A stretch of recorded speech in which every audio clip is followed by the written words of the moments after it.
recipe natin ay pwede gamitin ng mga students o trainees para sa Bread and Pastry Production NC2 assessment. Here are the ingredients. 1 cup bread flour, half tablespoons yeast, 3 tablespoons sugar, 4 tablespoons evaporated milk, 2 tablespoons melted butter, 1 egg, and 1/8 teaspoon salt. First, sieve muna natin ng flour before tayo mag-measure. Share ko lang po ito. In many recipes, the word sifted can cause confusion. Kailan ba tayo magsisieve ng flour? Okay, ganito po yan. Usually, mababasa natin yan sa procedure ng ating recipe. If your recipe mentions sifted flour in the ingredient list, so it means kailangan mo mag-sieve ng flour na gagamitin mo. Ang madalas na questions ng students ay, ano ba ang uunahin? Sieve ba muna before measure? O measure muna bago i-sieve? The answer to that question usually depends on the recipe. If the recipe calls for 1 cup sifted flour, you should sieve the flour muna to a bowl, then measure. However, when the recipe calls for 1 cup flour sifted, you should measure the flour first, then sieve. O sige, start na po tayo. Sa atin pong recipe, ang sabi dito, sieve then measure the flour. Yan. So, ang gagawin natin, magsisieve muna tayo ng ating flour. Ito na yung ating bread flour. So, isisieve muna natin siya.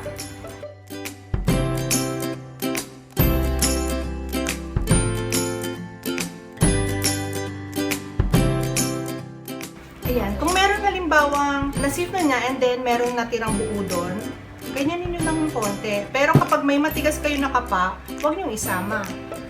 Kuha tayo ng another bowl. And then, ang ating measuring cup. And then, scoop tayo ng ating sifted flour. Ganito ang tamang pag-measure ng flour. Kailangan gamit tayo ng pang-scoop ng flour natin.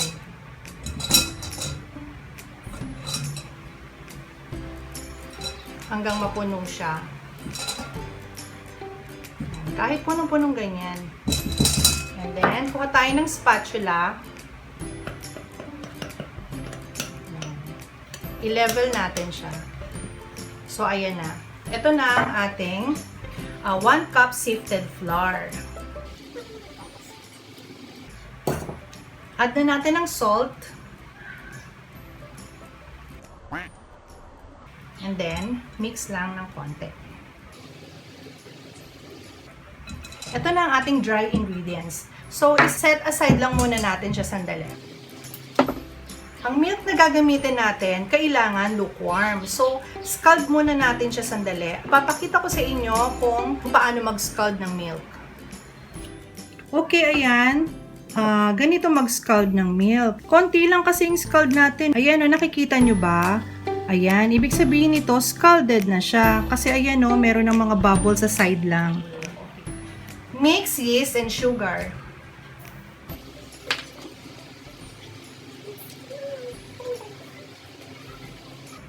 Sugar.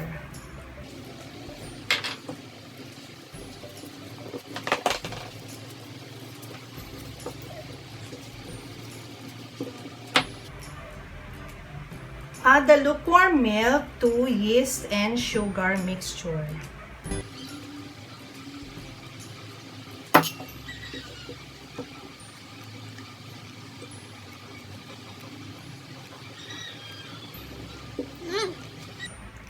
Okay, leave lang natin ang yeast for 5 to 10 minutes. Hantayin natin siyang mag-bloom. For now, i-cover muna natin siya. Next, magbi-beat na tayo ng egg.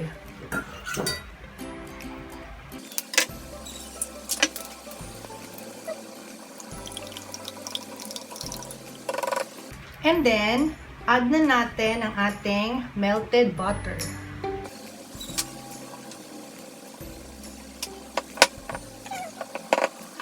Okay, ito na ang ating yeast. Ayan, nag-bloom na siya. Ganito po ang itsura pag nag-bloom na yung yeast natin. Ayan, medyo foamy na siya. Okay. And then, kunin na natin yung ating dry ingredients. Ito na yung ating dry ingredients. And then, make a well at the center. Ayan.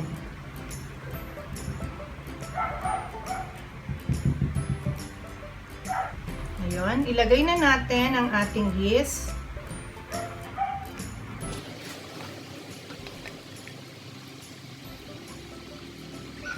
And ang ating egg and butter mixture.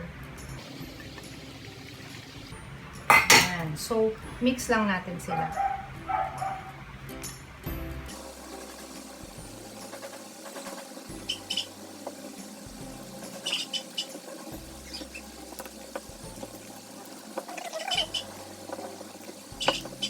So, pwede na tayong magmasa sa counter. So, lipat lang tayo sandali sa counter kasi mas maganda magmasa doon kasi smooth yung ating counter, okay? Okay, magdadaas lang tayo ng flour sa ating counter.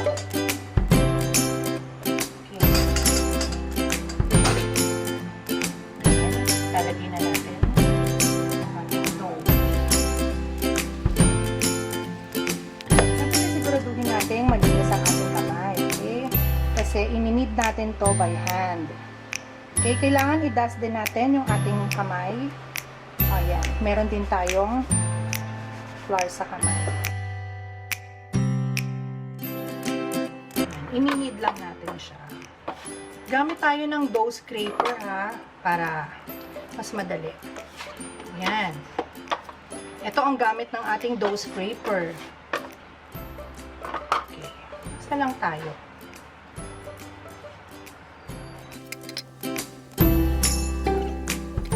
Ayan.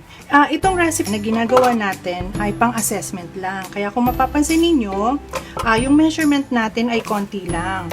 Ang may-yield natin sa recipe natin na to, mga 7 pieces.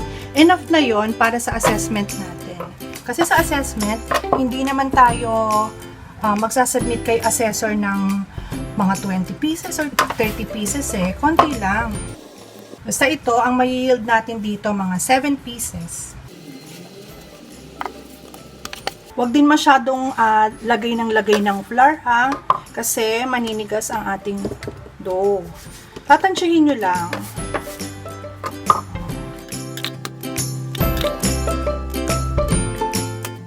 Pag ganito na yung texture ng dough natin, pansin nyo, di ba, hindi na dumidikit sa kamay, maganda na siyang masahin, huwag na kayong magdadagdag ng flour. Okay na to. Papakinisin na lang natin, tapos antayin na lang natin mamaya, i-check natin kung meron na siyang window pane. Pag may window pane na, pwede na. Pwede na natin siyang i-rest. So, check natin. Kung meron na siyang window pane, o konting masa pa. So, nabubutas pa, so ibig sabihin, masa pa tayo. Continue pa ng pagmasa. Okay.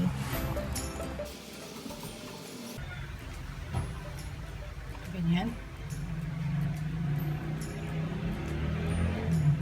Stretch lang natin. Ayan. Yung parang ano na siya, yung hindi na mabubutas yung middle. So, ready na siya. So, kinisin lang natin. So, i-rest natin siya for 45 minutes to 1 hour. Okay. Grease lang natin ng konti yung ating bowl. Konti lang.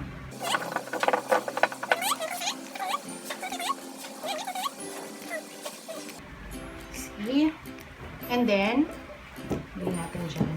I-grease din natin yung top ng ating dough.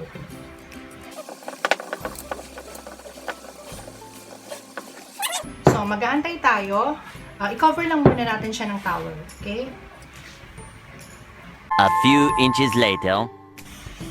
After 1 hour, eto na ang ating dough. Ayan, no, tingnan nyo, nag-double in size na siya. Ang ganda, di ba? Ang kinis ng ibabaw. Okay, ang next na gagawin naman natin ay punch down. So, i-punch down na natin. Ayan.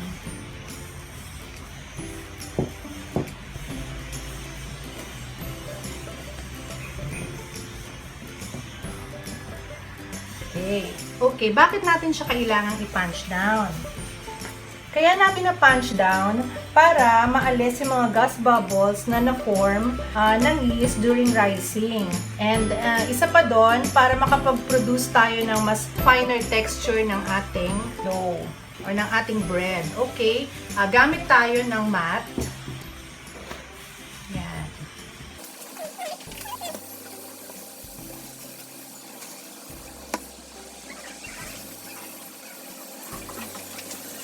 Roll the dough to form a log or baston. Ayan, ganyan lang. And then, para mas accurate, gagamit tayo ng weighing scale, digital weighing scale, para pare-pareho ang sukat ng ating dough. Gusto ko munang alamin kung ilan ang timbang nitong isang buong to. 310 grams.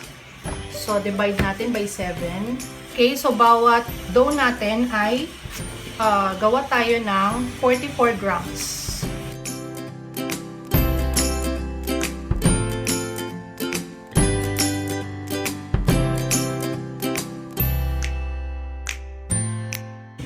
Okay, so ipapakita ko naman ngayon kung paano natin bibilugin ang ating dinner roll. Okay, una, pwede nating pwede natin ganitohin. Yan. Pwede ganyan. Bilugin natin siya. Yan. Yung isa naman, pwede natin siyang bilugin ng ganito. Yan. Parang yung kamay natin naka-letter C. Bilugin natin siya. Siya. Ayan. Kahit anong gusto ninyo kung saan kayo mas komportable. Yung unang ginawa natin kanina, ganito. Ayan. Be sure lang na i-close nyo yung ilalim. Ayan. Bilog din naman siya. So, kung saan kayo mas komportable.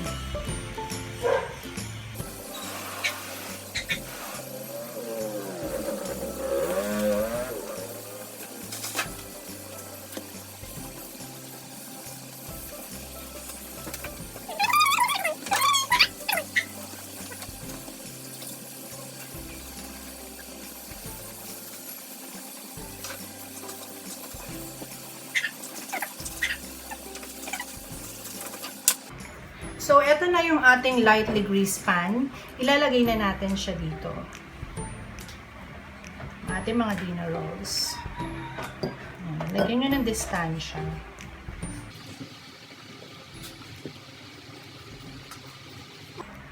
And then, let it rise for 20 minutes. Ipaparize natin ulit ito ng 20 minutes. Ayan. Habang pinaparize natin to, pwede na tayong mag-preheat ng oven natin to 350 degrees Fahrenheit. Okay. A few moments later. Okay, after 20 minutes, eto na ang ating dinner roll. So ngayon, maglalagay na tayo ng egg wash. Egg wash na natin siya.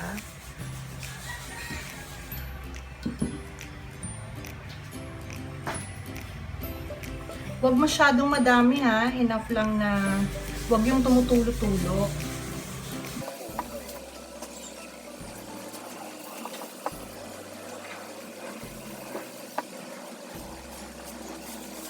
Pwede rin tayong maglagay ng sesame seed. Pero optional lang to. Pero syempre kasi mas maganda pag pinresent natin sa assessor natin. Meron naman siyang design.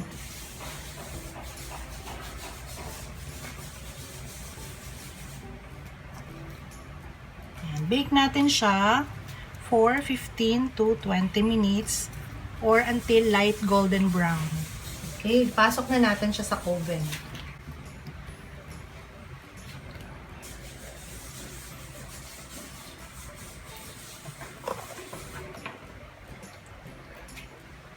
Okay, eto na, luto na ang ating dinner rolls, diba? Ang ganda nila.